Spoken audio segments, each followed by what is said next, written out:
Hi guys, my name is Ashley Annenjoki Harris. Please come with me while we explore why Pima Air and Space Museum is one of the best hidden treasures in the world.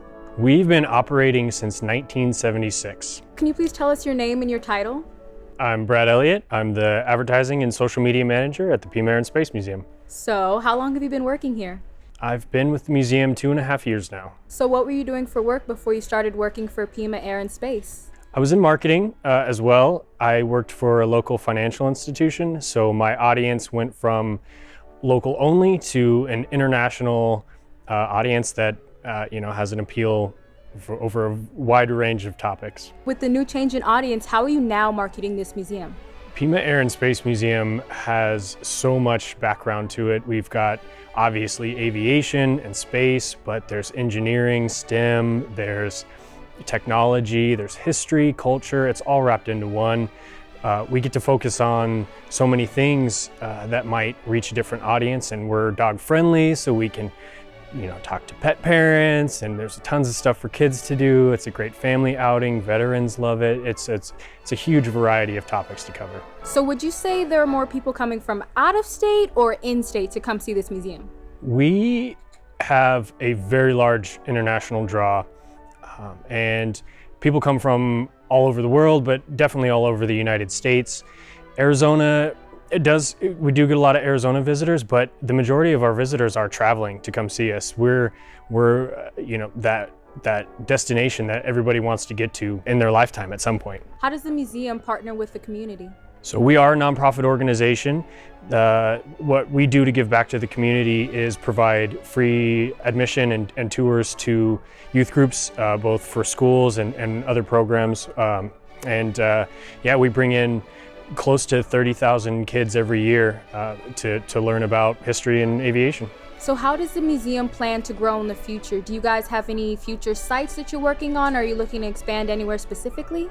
The foundation does operate another museum. It's called the Titan Missile Museum. It's in Sarita. It's about 30 minutes from here. So we do have that. It's one of the last vestiges of its kind of the Cold War era. Really cool facility. It's a missile silo that houses a Titan II missile in it.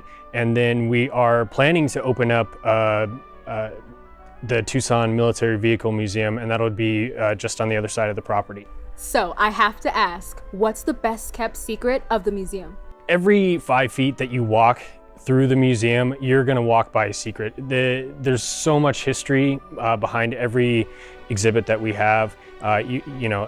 Each 10 feet, 15 feet has a new secret that you just walked by and you didn't even realize. So when you come here, the more you put into your visit, the more you're going to get out of it. If you read about the planes, if you look up their histories, secrets from 50 years ago just start unraveling before you.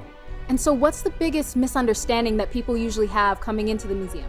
People are always shocked at how large this place is. We're on 80 acres. There's 6 hangars.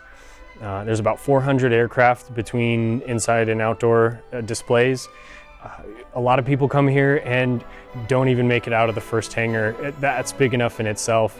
Between the 6 hangars, there's 250,000 square feet. If you get to explore a tiny fraction of this place in one day, you've done a good job. It covers a lot of ground. So who's coming down to the museum the most, and who would you like to see more of in the future? Our largest audience is going to be an older demographic, veterans, people whose maybe fathers went through World War II or Korean War or Vietnam, and that's our bread and butter. But this is such a great family environment. We've got the restaurant, the playground, tons of activities for kids to expand their minds and imagine themselves as pilots and beyond. We really do offer a great family day, and if your kids don't leave exhausted, then we haven't done our job. It's going to be a blast. It could be a great date night. It could be anything along those lines where you'll be surprised what you find here that interests you, whether you think it's up your alley or not. So I'm a student at ASU. If me and my friends wanted to come down, what would you suggest is the best way to have an interactive experience here? This is another example of how much you put into your visit, the more you're going to get out of it. Every hangar has something to climb into, whether it's a cockpit simulator or a fire truck.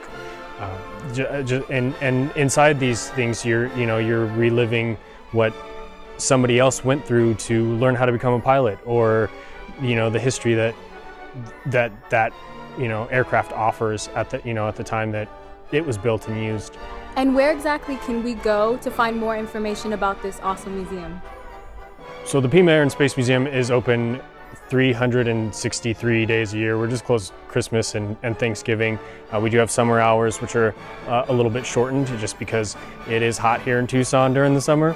But our busier winter hours, 9 to 5. But go to our website, pimaair.org. That's the best place to get started. That's the place you can check out what exhibits we have, what aircraft we have, ticket pricing, location, hours. It's a good place to start.